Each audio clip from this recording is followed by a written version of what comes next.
नमस्कार, डालकोला एक्सप्रेस में आप सभी को स्वागत है। करंदगी विधानसभा के डालकोला म्युनिसिपैलिटी एरिया में आज हम मौजूद है गणनायक भवन में। तो आज श्री कैंडिडेट कांग्रेस के मुर्शीद आलम जी आज एक बैठक किए हैं डालकोला टाउन के व्यापारियों से और युवा मंच के सभी मेंबर से। तो इसी बीच आप लोग बने रहे डालकोला एक्सप्रेस में। देखिए, हम लोग जो है, आप लोग जो भी चैनल वाले हैं, हमारे तरफ से सबको नमस्कार, धन्यवाद। और विधानसभा के जितने जनगण हैं सबको नमस्कार। आज हमारे व्यवसायी लोग बैठे थे, उनको भी हमारे तरफ से सबको नमस्कार, सलाम। दालकोला व्यवसायी कमेटी के जो बात है, जो दालकोला के सामने विधायक थे वो कोई उन्नयन का काम नहीं किए। ये व्यवसायी से एक आवाज़ आया मेरे कान में। हमने व्यवसायी समिति के जितने लीडर थे सभी और व्यवसायी के लोग जितने आए थे सबको हमने भरोसा दिया है कि आने वाला समय हम जीत कर जय होते हैं। तो हमने दालकोला के जो भी काम उन्नयन का, हॉस्पिटल या शिक्षा या किसी तरह का कोई भी रोड उन्नयन का काम बाकी है, जो पौरसभा का हालत ख़राब करके एमएलए रखा है, जो चेयरमैन अभी तक गठन नहीं हुआ है, ये सब हमने आने वाला समय जीत के आते हैं तो ये सब बैठ के आपस में इसको तुरंत ठीक करेंगे। और जो भी उन्नयन का काम है उसको जितना जल्दी दालकोला विधानसभा के हमारे जो भी काम है ये सबको दालकोला के लेकर जल्दी से हमने चेष्टा करेंगे कि अपने विधानसभा में आवाज़ उठाकर हमने उस काम को जल्दी जो प्रॉब्लम है उसको ख़त्म करने का। ये देखिए, ये सामने जो विधायक थे हमारे, जो इसका चेयरमैन भी थे, वो चाहने से उनका वाइफ सभापति भी थी, उनका सरकार था, वो चाहने से ये काम हो जाता बहुत जल्दी। लेकिन अभी जो है वो आज तक दालकोला के बारे सोचे ही नहीं, आज उस चीज़ काम को किए ही नहीं और होगा भी नहीं। अब हम लोग जय होके आते हैं कि इसके लिए बैठकर जो बस का रायगंज में जो इनका संगठन है उनसे बैठकर चेष्टा करेंगे कि हम दालकोला से टाउन से बस जाए, जो हमारे जनगण को डिस्टर्ब हो रहा है, प्रॉब्लम हो रहा है, जो इस तरह असुविधा हो रहा है उसको सॉल्व करेंगे। ভোট যেটাই হোক, সেটা পৌরসভা ভোট হোক, বিধানসভা ভোট হোক, লোকসভা ভোট হোক, আমাদেরকে নিয়ে সবই পার্টি বসে। মানে আমাদেরকে নিয়ে শুধু নয়, ডালকোলাতে যত সংস্থা আছে, সেটা ব্যবসায়ী সমিতি হোক, সেটা মার্চেন্ট অ্যাসোসিয়েশনই হোক, সেটা মারবাড়ি যুবা মঞ্চই হোক, আর সেটা লায়ন্স ক্লাবই হোক, এগুলা যতগুলি সংস্থা আছে এটা নন পলিটিক্যালি সংস্থা। এদের একটাই কাজ হলো সমাজের সেবা করা। আপনারা বিগত দিনে দেখেছেন যে Lions club, merchants association, Marwari যুবা মঞ্চ, এরা গ্রামে গ্রামে নিডি পার্সন যারা আছে তাদের সেবা করে। লায়ন্স ক্লাব গ্রামে গ্রামে গিয়ে ওদের ভিশন হলো চোখ পরীক্ষা করা, ওনারা চোখ পরীক্ষা করেন। আবার যারা ছানির অপারেশন যাকে করাতে হয় তাকে শিলিগুড়ি নিয়ে যান। বিগত দিনে আপনারা দেখেছেন যে যখন করোনা আসছিল তো আমাদের যত সংস্থার নাম বললাম সবাই রাস্তায় দাঁড়াইছিল। যখন পয়সা দিয়ে অক্সিজেন পাওয়া যাচ্ছিল না তখন আমরাই একমাত্র সংস্থা ছিলাম যে ডালকোলায় কোভিডের হসপিটাল করেছিলাম আর ডালকোলায় বাড়ি বাড়ি অক্সিজেন পৌঁছে দিয়েছিলাম। কিন্তু আমাদের দুর্ভাগ্য বলুন যাই বলুন, যে পলিটিক্যাল পার্টি হোক আর আমাদের নন পলিটিক্যাল সংস্থা হোক, সবারই উদ্দেশ্য একটাই যে আমরা ডালকোলা মানুষের পাশে থাকতে পারি, আমাদের ডালকোলা মানুষের সেবা করতে পারি। কিন্তু দুঃখের বিষয় একটা যে জেতার পর আমাদের সঙ্গে কেউ আলোচনা করে না। জেতার আগে সব পার্টির লোক, আমি পার্টিকুলার কোনো পার্টির নাম বলছি না, সবাই আমাদের সঙ্গে বসে, কিন্তু আফটার ইলেকশন, প্রি ইলেকশন সবাই বসে, পোস্ট ইলেকশন আমাদের খোঁজ পর্যন্ত কেউ নেয় না যে আমরা কীভাবে আছি। যখন রাজনেতারা বলে যে আমি দাঁড়াইছি, আমার উদ্দেশ্য হলো জনসেবা করা, তো আমিও বলছি, আমি দায়িত্ব সহকারে বলছি যে সংস্থাকে নিয়ে এরা বসে সে সংস্থা আপনারা খোঁজ নিয়ে দেখবেন। আপনার চ্যানেলের মাধ্যমে আমি বলছি, আপনারা খোঁজ নিয়ে দেখবেন যে বিহারি মহিলা সমিতি হোক, লায়ন্স ক্লাব হোক, মারবাড়ি যুবা মঞ্চ হোক, ডালকোলা মার্চেন্টস অ্যাসোসিয়েশন হোক, আর যেই সংস্থা হোক, ব্যবসায়িক সবার উদ্দেশ্য একটাই, জনসেবা করা, জনসেবা করা, জনসেবা করা, একই উদ্দেশ্য। যখন তো আমি সব নেতাকে আহ্বান করব কিংবা সব পলিটিক্যাল পার্টিকে আহ্বান করব, ওটা চেয়ারম্যান হোক আর এমএলএ হোক আর এমপি হোক, যে যদি উদ্দেশ্য একটাই থাকে যে সেবা, পাবলিকের সেবা করা, তো কমপক্ষে মাসে, 2 মাসে, 6 মাসে, বছরে আমাদেরকে নিয়ে বসুক আর সেবা করুক। ধন্যবাদ। सभी को नमस्कार, धन्यवाद।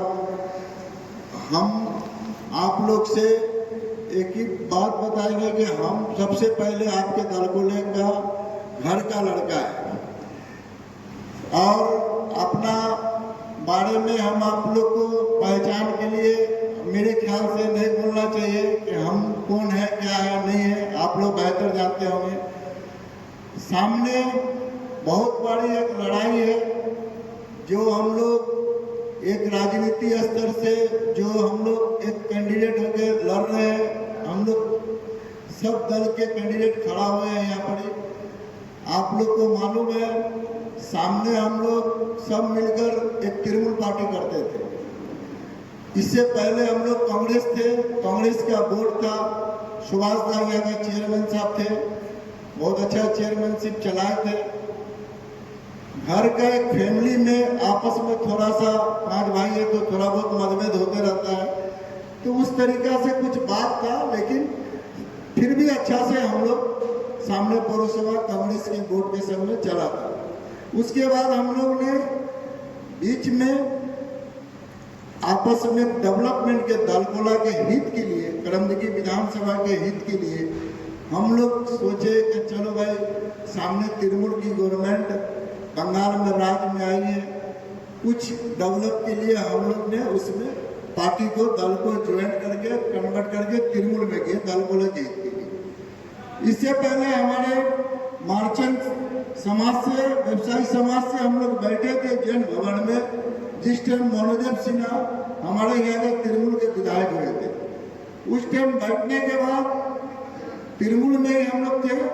मार्चेंट से बहुत सारा वादा किया गया था कि दालकोला का जो जो प्रॉब्लम है हम जीत के आएंगे तो ये सब प्रॉब्लम को सॉल्व करेंगे। सभी भाग है खराब किया बहुत हम लोग को, उम्मीद पर उम्मीद, एक उम्मीद पर जिंदगी कटते चलाइए। हम लोग एक उम्मीद पर जीते रहे। इसके बाद उनके ऊपर उम्मीद करने के बाद ना बुरा हुआ ना अच्छा हुआ, कुछ भी नहीं हुआ, वो न्यूट्रल में 5 साल खत्म हो गया। उसके बाद हम लोग ने एक ज्वार की तरह एक उम्मीद की है, युवा एक नेता हमारा विधानसभा का एक अच्छा बहुत दमंग लीडर गौतम पाल आ रहे हैं भाई, प्रियोदास के लक्ष्य में चलने वाला। हम लोग सारे लोग उलट पड़े, उनको 35-37 हजार वोट से लीड कराए। लीड कराने के बाद वो भी एक ऐसा उम्मीद दिए, आशा दिए कि ये चीज आप लोग को सभी को पता है, जो आज तक झूठा ही बात पर, वादा पर, ये भी 5 साल हम लोग का कट खत्म हो गया। इसके बाद में आप सामने ऐसा ऐसा चीज दिखाई दिया कि दालकोला का पौरसभा को 5 साल हो। ये हमारे लीडर जो विधायक का काम है, दालकोला पौरसभा को या कोई भी अंचल में प्रधान हो या उसी तरीका से जो काम हो, उसको उसमें दखल अंदाजी करने का काम नहीं है। लेकिन वो ऐसा किए कि सारा दुकानदारी चालू कर दिया, बिजनेस।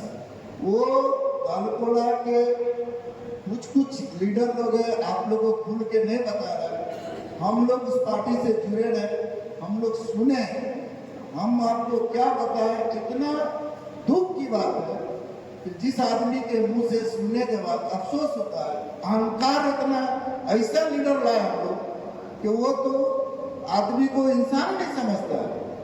लोग को दालकोला शहरवासी को सब अपने भाषा से, सबसे जो इंसान बोल सकता है हमको दालकोला का वोट नहीं चाहिए, ये तो अहंकार इतना। मतदान है, लोग मतदान देकर अपना एक उम्मीदवार को चुन के विधानसभा में भेजते हैं, एक आशा रखते हैं कि नहीं भाई हमारे उम्मीदवार जीत के जाएंगे तो हमको कोई विकास या अच्छा कोई काम करेंगे। ये उम्मीदवार के ऊपर अहंकार, जो लोग मतदान करते उस पर अहंकार। हमसे खुद बोले थे, हमको राजनीति, हम बस स्टैंड में भी भाषण दिए थे, हमको लीडर बनने का कोई शौक नहीं है, हम ऐसे ही लोग का सेवा करने का हमको बहुत अच्छा लगता है। एक राजनीति का हमको नशा नहीं, हमको एमएलए बनना है या काउंसलर बनना है या फलना बनना है। मेरे घर में हमने देखे 3 टर्म मेरे भाई के, मेरे 2 बार भाभी थी वार्ड के काउंसलर, मेरे भाई चेयरमैन अभी हाजी साहब है, जो हमारे बिहार बंगाल का संगम रोड है, जो 1 रुपया का कोई भी विकास का काम ये एमएलए साहब करने नहीं दिया कि नहीं ये दालकोला एक काउंसलर को चलाया, इस तरीका से बिजनेस किया कि जो लोकल ठेकेदार को एक भी काम नहीं दिया, जो बाहर के ठेकेदार आके विकास का काम किया, बाहर के लोग को लूटा, जो इतना भ्रष्ट चेयरमैन को बैठाया था, जो हम लोग तो कुछ दिन कुछ परेशान थे, सुबह जाते थोड़ा बहुत दुख भी थे, उससे बेहतर ऐसा सोचे कि चेयरमैन आया, ये तो ऐसा किया कि दालकोला के जो व्यवसायी लोग हैं सारे लोग परेशान हैं कि जिसका जो टैक्स इतना रेट बढ़ा दिया गया, ऐसा पौरसभा में हम नहीं देखा। जो इस विषय में हम उनसे बात भी किए कि देखिए स्वदेश दालकोला का आपके घर दालकोला का वासी है, दालकोला का बोर्ड है, आप जो है चेयरमैन पद में आए हैं, लोग तो आपको जिताया नहीं, किसी तरह छप्पा मार के विधायक जिता के आपको चेयर में बैठाया, कम से कम आप इस नाते बैठ भी गए चेयर में, नसीब आपका मुबारक हुआ है चेयर को, तो कम से कम दालकोला का व्यवसायी लोग को, दालकोला के लोग के बारे में सोचिए। दालकोला के लोग बहुत परेशान है, जो हमसे बातचीत होता है बिजनेसमैन से, तो हम लोग को डिस्कस होने के बाद लोग बोलते हैं कि कौन चेयरमैन बैठ गए, तो हम उस टाइम कुछ है नहीं, लेकिन बात ही कर सकते हैं, समझा सकते हैं, लेकिन कुछ ऐसा काम उनको खाली जेब गरम करना है, उधर गौतम पाल का चमचागिरी करना है और वो अपना फोटो जरा करना है। आज आपको क्या बताए, ये विधानसभा, ये दालकोला का संविभाग है हम लोग का। आज सीपीएम भी 34 साल शासन किया, कांग्रेस भी 8 बार का एमएलए रहा जी सजा साहब, ये पीओ दाबी है लोकसभा के हमारे एमपी सकते हैं, बहुत अच्छे लीडर आए, हम लोग का संविभाग के पीओ दा मर गए, जो आज उन्हीं का देन है बाईपास का, ये हम लोग को बताने का दरकार नहीं, आप लोग सब जानते हैं, वो जिंदा रहते तो दालकोला का बहुत विकास होता। इससे पहले यहाँ का सभापति रहा, यहाँ का एमएलए रहा, दालकोला के हित के लिए कोई नेता आज तक नहीं सोचा। मेरे को खुद बोला है नेता लोग कि मुर्शिद दालकोला में उन्नयन के बारे में नहीं सोचकर तुम अपने फाइनेंस को बाहर करो, तुम यहाँ इन्वेस्ट कहाँ कर रुपया, तुम यहाँ बड़ी कोई हॉस्पिटल के बारे में सोच रहे हो, इस तरह काम क्यों कर रहे हो, तुम यहाँ बड़ी कोई बढ़िया अच्छा कोई स्कूल के बारे में सोच रहे हो या कोई शिक्षा के बारे में सोच रहे हो, कि इस तरीका से यहाँ नहीं सोच के तुम इन्वेस्ट सिलीगुड़ी करो, कलकत्ता करो। मेरे को मंच में खुद बोला है यहाँ के लीडर लोग, क्या नाम बता आपको, इतना भ्रष्ट है, लेकिन मैं अभी भी हम आपको दालकोला का वेदांता हॉस्पिटल के लिए दालकोला आए अपने मेरा 1.5 बीघा जमीन है, वहाँ पर हमने बम्बई से बात चल रहा है एक बढ़िया बेहतर यहाँ हॉस्पिटल बने वेदांता हॉस्पिटल का, उसके लिए हम दालकोला का अपने तरफ से ये राजनीति से हटकर हम सोच रहे हैं एक बढ़िया स्कूल।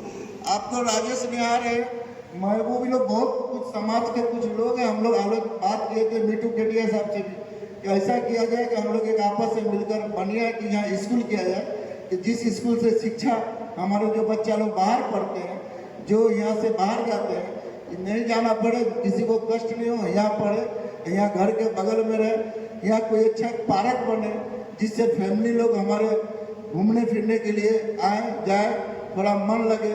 कुछ नहीं है दालकोला में, जो ये हमको दुख होता है बहुत, हम राजनीति से हट के सोचते हैं बराबर, और उम्मीद करते हैं कि आप लोग हमें समझे और हमें वोट चुनाव वोट देना हमारा मत ही नहीं है। ये भी तय करते हैं कि हम किसे कैसे वोट दें जो हमारे भविष्य को निखार सके।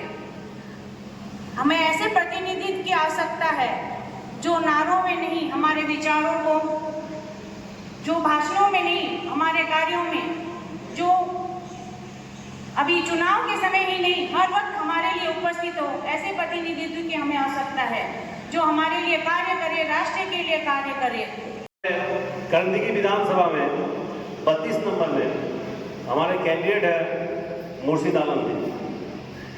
मुर्शिद आलम जी का नाम बताना, उनके बारे में कुछ कहना से ज़्यादा मुझे लगता है उनके बारे में शायद ही ऐसा कोई है जो दालकोला में नहीं जानता हो। क्योंकि जब हम लोग, मुझे याद है जब मैं हिंदी हाई स्कूल में पढ़ता था तो मैंने स्कूल छोड़ने से पहले ही मुर्शिद शाह के बारे में सुनता था कि जो भी मुर्शिद शाह के पास जाते हैं, सुख हो दुख हो सभी का वो काम करते थे। ना वो जात देखते थे ना पात देखते थे। और आज भी मुर्शिद चाचा के बारे में हम लोग जानते हैं कि मुर्शिद चाचा जो कहते हैं वही करते हैं। आज दालकोला की युवाओं की धड़कन में भी मुर्शिद चाचा है। मुर्शिद चाचा का अगर आने वाले दिन में जीत कर आते हैं तो ये हम लोगों के लिए बहुत सौभाग्य की बात होगी, बहुत खुशी की बात होगी। अपना वोट सोच समझ कर दीजिए, अच्छी तरह से दीजिए। और मुर्शिद चाचा से एक अनुरोध है कि चाचा हम लोग चाहते हैं आप जीत के आए।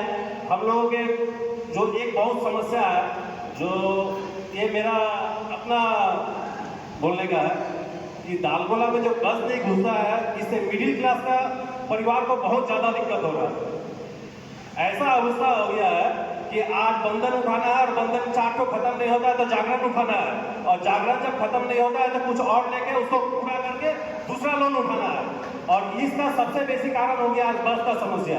तो आप जो है ज़्यादा से ज़्यादा वोटों से जीत कर आए और इस पर थोड़ा हम लोगों के लिए विशेष ध्यान दें। हम लोग मिडिल क्लास को जो है इससे बहुत ज़्यादा तकलीफ हो रही है। बोल के मैं अपना वक्त यहीं पर समाप्त करता हूँ। धन्यवाद। Respected President of the Management, हमारे President of Business Association, Adarsh post holders और हमारे उपस्थित सामने मंच में सारे दालकोला वासी, मुझे ज़्यादा बोलना नहीं आता है, लेकिन चूंकि ये पार्टी मीटिंग है इसे थोड़ा बोलना ही पड़ेगा। हम हिंदुस्तानी हैं, सबको सलाम प्रणाम के बाद मैं ये कहना चाहूँगा कि हम इंडियन हैं, हम हिंदुस्तानी हैं, एक ही लफ्ज़ है। उसके बाद में हम हिंदू हैं, मुसलमान हैं, सिख हैं, ईसाई हैं, क्या है, लेकिन पहला वर्ड हमारा ये है, हम हिंदुस्तानी हैं।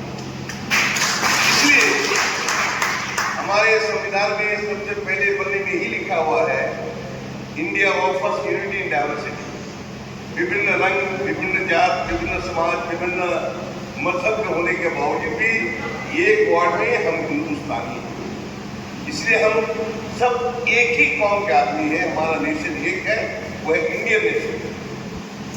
तो मैं ये कहना चाहूँगा, अभी इस चीज को लेकर आदमी तोड़ रहा है। एक जमाने में तोड़ करके हमारे इंडिया का 3 टुकड़ा हुआ, एक विशाल राज्य बांग्लादेश, पाकिस्तान, इंडिया, अमेरिका जो ट्रंप को धमकी दे रहा है, अनडिवाइड इंडिया में अभी भी वो आग नहीं दिखा सकता उनको, लेकिन अनडिवाइड इंडिया में ट्रंप जो है 10 बार पानी पीता है उनको धमकी देने में, लेकिन हमने भाग कर दिया, विभाजन किया, हिंदू और मुसलमान की राजनीति करके एक टुकड़ा पाकिस्तान, एक बांग्लादेश, एक इंडिया।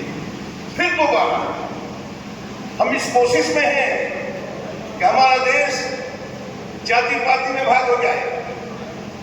सिर्फ एक आदमी का कसूर नहीं है, आधा आदमी बोलता है हिंदू लेके चलेंगे, कुछ दूसरा आदमी बोलता है, दूसरा पार्टी वाला, हम मुसलमान का तुष्टीकरण करेंगे और मुसलमान का वोट बैंक बनाएंगे। आप देख रहे हैं, हमारे बोलने की जरूरत नहीं है।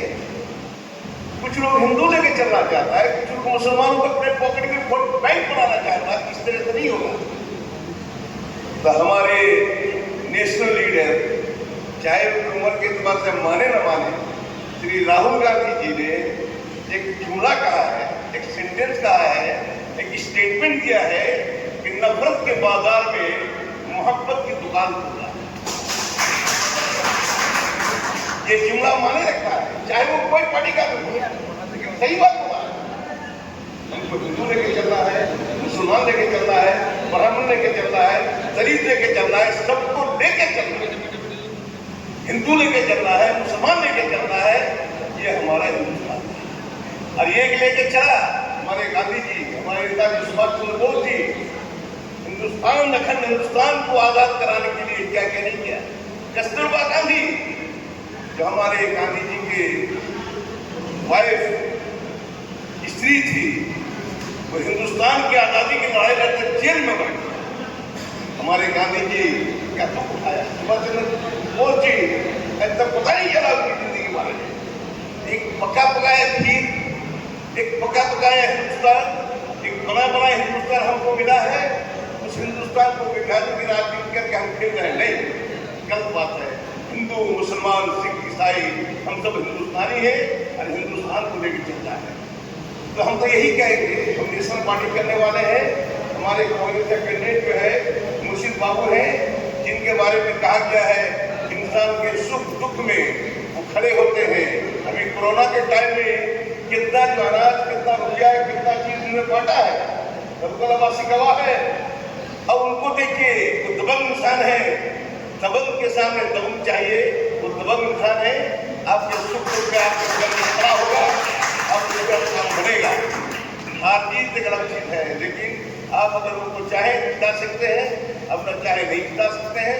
लेकिन मैं तो यही कहूँगा कि हमारे मुर्शिद बाबू को ज़्यादा से ज़्यादा वोट देकर के आप जययुक्त करें और कामयाब करें। और हमारा जो स्वास्थ्य, हमारा एजुकेशन, हमारा सारी चीज समाजी काम जो बर्बाद हो रहा है वो फिर दोबारा बने, ये कहकर मैं अपना वक्तव्य खत्म करता हूँ। जय हिंद।